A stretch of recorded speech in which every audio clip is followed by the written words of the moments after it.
রাজনৈতিক দলের কিছু সদস্যরা প্রতিবাদ করছে, গ্যাস দে, বিদ্যুৎ দে।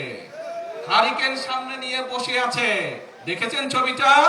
হারিকেন সামনে, পিছনে কিন্তু এরকম ফ্যান চলছে, তাদের পিছনে ফ্যানের বাতাস খাচ্ছে, আর সামনে বলছে বিদ্যুৎ চাই, বিদ্যুৎ চাই। এই হচ্ছে তাদের হঠকারিতা। ছবিটা ভালো করে দেখেন, পিছনে ফ্যান ঘুরছে, ফ্যানের বাতাস খাচ্ছে, আর এইদিকে কেরোসিনবিহীন হারিকেন নিয়ে বলছে যে বিদ্যুৎ দে, বিদ্যুৎ দে।